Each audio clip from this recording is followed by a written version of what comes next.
नमस्कार, कड़क बात में आपका स्वागत है। और आज हम बात करेंगे डोनाल्ड ट्रंप और पुतिन के बीच में जो 15 तारीख को एक बहुत अहम जो दोनों की बातचीत होने वाली है, उसके पहले के हालात क्या हैं। इस बीच रूस के राष्ट्रपति जो पुतिन हैं वो काफ़ी अपनी जो कहते हैं ना संजय जी की जो हम बात बार बार करते हैं कि काफ़ी दिमाग के तेज हैं, उससे पहले जो पुतिन क्या कर रहे हैं कि यूक्रेन के कई शहरों में जो इम्पोर्टेंट शहर हैं वहाँ घुसने की कोशिश कर रहे हैं, ताकि जब बातचीत की टेबल पर आए तो शायद उन जगहों को छोड़ करके जो बाकी जो स्ट्रेटजिक जो उन्होंने अपनी जगह जो बना के रखी हुई है वो मिल जाए। और दूसरी एक सबसे इम्पोर्टेंट जो नहीं चाहते जो ऐसे छोड़ दें। और दूसरी तरफ ये भी कि रूस एक धमकी इसको कह लीजिए या अपनी ताकतें बढ़ा रहा है कि उसके ठीक पहले 15 अगस्त के ठीक पहले एक ऐसी मिसाइल का परीक्षण करने जा रहा है जिसका टारगेट जो असीमित होगी, वो दुनिया में कहीं मार पाएगा। और इस जो मिसाइल की जो सबसे बड़ी खासियत ये है कि वो परमाणु शक्ति से चलेगा भी और परमाणु हथियार को ले जाने में सक्षम भी होगा। यानी कि दुनिया का सबसे शक्तिशाली मिसाइल जो है लॉन्च करने वाला है रूस। और इस मीटिंग से ठीक पहले मैसेज बड़ा क्लियर है कि रूस इस मीटिंग से पहले जा रहा है, अपनी पूरी ताकत के साथ जा रहा है। कहीं पर कोई ये नहीं कि उसको पता है कि जो टेबल पे बैठेंगे तो वहाँ पर कोई कॉम्प्रोमाइज़ नहीं होगा। रूस अपने हिसाब से अपनी शर्तों पे बात करेगा और मैसेज बड़ा साफ है।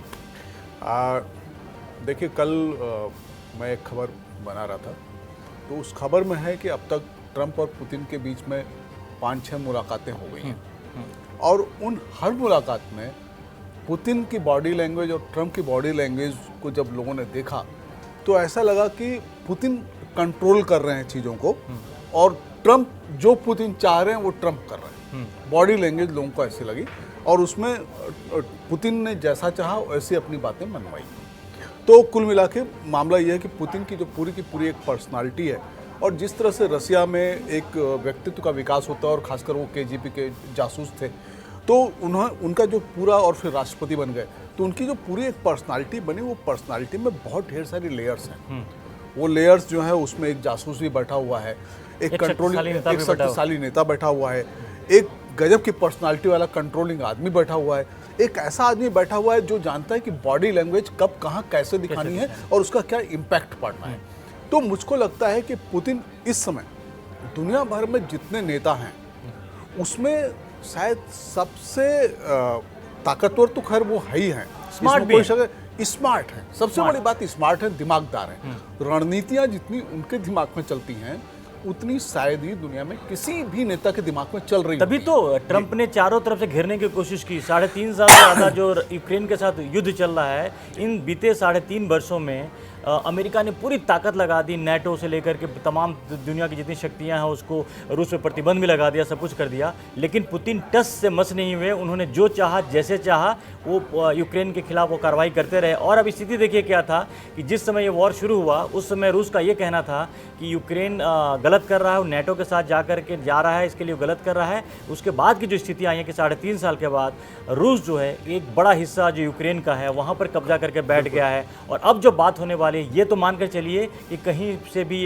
पुतिन बहुत टस से मस पीछे नहीं हटने वाले हैं। अगर एक कॉम्प्रोमाइज कहीं से अगर कुछ होगा भी संजय जी, तो ये बात होगी रूस कहेगा ठीक है ये मेरा एरिया है, जो चाहता था रूस वो लेगा। और कुछ अगर हो सकता है कि कॉम्प्रोमाइज फार्मूले के तौर पे जैसे जो उसके लिए सिग्निफिकेंट ना हो उस एरिया को छोड़ दे और वहाँ पर फिर ये बात आगे बढ़ेगी। देखिए, ये तो पक्की बात है कि पुतिन अपने फ़ायदे का ही वहाँ पे सौदा करने वाले हैं। वो कोई भी ऐसी चीज़ नहीं करेंगे जिसमें उनका नुकसान हो। और इसीलिए वो जो यूक्रेन में आप कह रहे हैं कि सेनाएं बहुत तेज़ी से मूव कर रही हैं, बहुत से ऐसे जगहों पे कब्जा कर रही हैं जहाँ पर रूस कब्जा नहीं करना चाहता था। रणनीति सीधी सी है कि हम जगह जगह कब्जा कर लेंगे, जिनको हमको नहीं चाहिए वो कब्जा हम हटा देंगे, वहाँ से छोड़ देंगे और एहसान करेंगे, देखो हमने तो छोड़ दी। ठीक, कॉम्प्रोमाइज फार्मूले तक कहीं तो पीछे नहीं पड़ेगा, बिल्कुल दिखाना और असली जगह वो बिल्कुल नहीं छोड़ेंगे, जहाँ पे उनको कब्जा करना वो नहीं छोड़ेंगे। आप देखिए लड़ाई कहाँ शुरू हुई, जो आपने बोला कि रूस को इतराज इस बात का था कि यूक्रेन नाटो का सदस्य नहीं बने। अगर वो नाटो का सदस्य बनता है तो रूस की सीमाएं खतरे में आ जाएंगी और वो बिल्कुल ऐसा नहीं चाहता है। वो एक बफर स्टेट, यूक्रेन को बफर स्टेट की तरह से चलता है। यूक्रेन नहीं माना, यूक्रेन नाटो की तरफ जाने लगा। उसमें ये था कि बाइडेन और तमाम यूरोपीय देश उनको रिझाने में लगे हुए थे जेलेंस्की को, और जेलेंस्की वो बात नहीं समझ रहे थे और गए। जैसे ही वो युद्ध की तरफ गए, और ये बात तो देखिए किसी के भी समझ में आ सकती है कि रूस जैसी महाशक्ति के साथ आप युद्ध कैसे छेड़ सकते हैं, कब तक छेड़ सकते हैं। वो मोहरा बने हुए थे। और अब नाटो तो खैर वो देखिए पुतिन का पहला जो होगा कि यूक्रेन नाटो का सदस्य नहीं बनेगा, ये उनकी पहली शर्त होगी। और बिल्कुल। दूसरा, जिन जगहों पे उन्होंने कब्जा किया, जो पहले से कहते थे कि जब सोवियत संघ था तो ये परंपरागत तरीके से रूस की जगह थी, उस पर तो कब्जा करेंगे ही करेंगे। और उसको कब्जा कर छोड़ेंगे भी, उसमें से काफ़ी सारा हिस्सा कब्जा कर भी लिया है। अब यहाँ पे दिक्कत ये आने वाली है कि अगर पहले से ही ये बातचीत 15 अगस्त को होने वाली है, लेकिन अगर इस बातचीत से पहले का, अगर जिस तरह का, जैसे अभी संजय जी ने कहा कि बॉडी लैंग्वेज, तो बॉडी लैंग्वेज से पहले वो एक ऐसा लैंग्वेज दिखा रहे हैं, वो एक ऐसा कुछ कर रहे हैं, पुतिन कर रहे हैं कि वहाँ पर जब बातचीत के टेबल पर जाएँ तो बैकफुट पर ट्रंप होंगे, ना कि पुतिन। क्योंकि अगर आप देखिए, एक होता है कि शांति की बात होती है, पुतिन को भी मालूम है कि एक सीज फायर वाली बात आएगी, प्रस्ताव आएगा, जो डोनाल्ड ट्रंप यही बात बोलेंगे कि भैया लड़ाई खत्म करो। उस लड़ाई खत्म करने से पहले दुनिया का सबसे शक्तिशाली मिसाइल लॉन्च करने का मतलब है, क्या मैसेज है? ये मैसेज क्या है कि आप अभी जब, अगर स्थिति ऐसी है कि जब पुतिन को भी मालूम है कि यूक्रेन के साथ सीज फायर करनी है तो एडवांस करें, उनकी सेना एडवांस कर रही है, तो बड़ा साफ है, ये जो सिग्नल बड़ा साफ दे रहे हैं पुतिन। और फिर वही वाली बात होती है कि ट्रंप के हाथ में शायद, अगर आपको देखने के लिए अगर हो सकता है कि इस बातचीत को सफल ही बताया जाए, जैसा कि बार बार ट्रंप दावा भी करते हैं कि जिन देशों भारत के साथ, जैसे उन्होंने बात किया कि भारत पाकिस्तान को खत्म करवा लिया, वो क्रेडिट तो लेंगे, लेकिन इस क्रेडिट, अगर ये लड़ाई रुक भी जाती है तो नुकसान में यूक्रेन ही रहने वाला है। देखिए, ट्रंप हर हालत में चाहेंगे कि यहाँ पे समझौता करें, क्योंकि ट्रंप को लगेगा कि अगर ये समझौता होता है तो क्रेडिट उनको मिलेगा, और क्रेडिट उनको अगर मिलेगा तो वो दुनिया में शांति के मसीहा के नेता के तौर पर सामने आएंगे। लेकिन ये पक्की बात है कि ट्रंप वही करेंगे जो पुतिन चाहेंगे, और पुतिन अपनी बातें मनवाएंगे, ट्रंप वहाँ पर कुछ भी नहीं कर पाएंगे। और देखिए, दोनों नेताओं की अगर हम तुलना करें डिप्लोमेसी की चतुराई की, तो पुतिन अभी तक किसी भी मौके पर घबराए नहीं है, उनकी हर चालें बड़ी सधी हुई रही हैं, लेकिन ट्रंप बड़बोलापन भी नहीं है। बड़बोलापन नहीं है। दूसरी तरफ ट्रंप एक ऐसे नेता हैं जो बहुत बड़बोलापन है, डेली स्टेटमेंट देते हैं, हाँ, डेली स्टेटमेंट देते हैं, और ऐसे ऐसे फैसले करते हैं जिस पे पूरी दुनिया हैरान होती है। खुद उनके देश के लोग नाराज हैं, बिल्कुल उनके देश के लोग नाराज हैं। अभी उन्होंने, देखिए, एक लेटेस्ट बात है, वाशिंगटन डीसी में उन्होंने, वहाँ की पुलिस वाशिंगटन डीसी की सुरक्षा करती है, उन्होंने कहा नहीं, वाशिंगटन डीसी में अब पुलिस नहीं, हमारे नेशनल गार्ड्स लगेंगे, सेना लगेगी। और उन्होंने वहाँ पे कहा कि क्राइम बहुत बढ़ गया है, जबकि हकीकत ये है, जो आंकड़े कह रहे हैं, वहाँ क्राइम तो घट गया है, इतना कम क्राइम कभी था ही नहीं। तो उनके ये सारे के सारे जो फैसले हैं, जिस तरीके से लेते हैं, जिस अंदाज में लेते हैं, जिस मानसिक स्थिति में लेते हैं, दुनिया को ये अब कहने लगी है कि ट्रंप एक चतुर नेता तो बिल्कुल भी नहीं है। चतुर नेता तो, उनकी चतुराई तो वैसे दिख रही है कि देखिए, जिस तरह से उन्होंने हमास इजराइल के बीच में सीज़फायर की जो कोशिश की थी, उसमें क्या हुआ, इजराइल अपनी शर्तों पर काम कर रहा है, आज भी वो गाज़ा पे हमला कर रहा है, और बड़ा साफ कर दिया है कि किसी भी तरह से वहाँ पर हमास को दोबारा जिंदा नहीं होने, यानी कि एक पक्ष जहाँ जहाँ भी जो लड़ाइयाँ ख़त्म भी हो रही हैं या सीज़ फायर होने की स्थिति भी अगर आ रही है, तो वहाँ पर एक पार्टी का तो अपर हैंड हमेशा रह रहा है, जो चाहता तो ही किया, इजराइल जो चाहता तो ही किया, ईरान के खिलाफ जो इजराइल चाहता, वो सारे उसने काम कर लिया। इसमें अगर डोनाल्ड ट्रंप आकर के ये दावा करते हैं भारत और पाकिस्तान के, जो भारत जो चाहा अपने टारगेट अचीव कर लिया, तो ट्रंप का रोल ही क्या है? फिर ये तो ज़बरदस्ती वाली बात होगी ना, कि आप हर लड़ाई के बीच में जा रहे हो, घुस करके ज़बरदस्ती का क्रेडिट लेने की कोशिश कर रहे हो। वो यही हो ही रहा है। और दूसरे, अभी तक वो जहाँ पे क्रेडिट लेने की कोशिश कर रहे हैं, लोग उनको क्रेडिट दे नहीं रहे, या ऐसी स्थितियां पैदा हो रही हैं कि शांति की जगह अशांति हो रही है।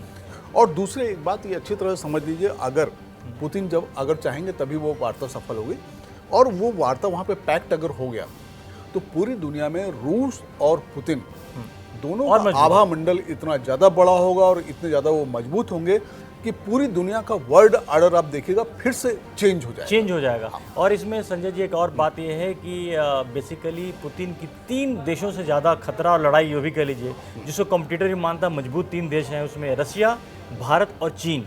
उसमें से पुतिन ने साफ तौर पर दिखा दिया है कि आप कहीं से भी ट्रंप के सामने झुकने वाले नहीं हैं। भारत ने भी लगातार कोशिश करने के बावजूद, ट्रंप लगातार टैरिफ का बढ़ाने का वो कर रहे हैं, भारत पर लगातार दबाव डाल रहे हैं, भारत ने भी कहा कि भैया हम इसकी परवाह नहीं करते। चीन तो कभी इनके पल्ले पड़ता ही नहीं, तो चीन के साथ दोस्ती कर रहे हैं, जो टैरिफ जो बढ़ाने वाली भी जो बात थी वो भी आगे और बढ़ा दी है। इसका मतलब हर जगह कॉम्प्रोमाइज़ कौन कर रहा है? ट्रंप कर रहे हैं। यानी कि ये जो 3 देश हैं, जो 3 सबसे मजबूत देश हैं, इसके सामने डोनाल्ड ट्रंप की बिल्कुल नहीं चल रही। इससे पता चल रहा है कि अमेरिका की जो हालत है, जो एक ज़माने में कहते थे कि उसकी बहुत तगड़ी वो होती थी, लेकिन अब कोई पूछता नहीं इनको, बाकी छोटे छोटे देश इनको वो नहीं कर रहे, ब्राज़ील जैसा देश भी इनको भाव नहीं दे रहा। देखिए, ट्रंप की जगह दूसरा कोई प्रेसिडेंट अगर होता, वो बड़े आराम से ये सारी की सारी चीज़ें करवा चुका होता, और बीच का रास्ता निकल के करवाता, और हर देश करता। किसी भी देश को चीज़ उतनी बुरी भी नहीं लगती। और देखिए ये बात सही है कि हम दुनिया में अगर हैं तो वन साइडेड चीज़ कुछ भी नहीं होती है।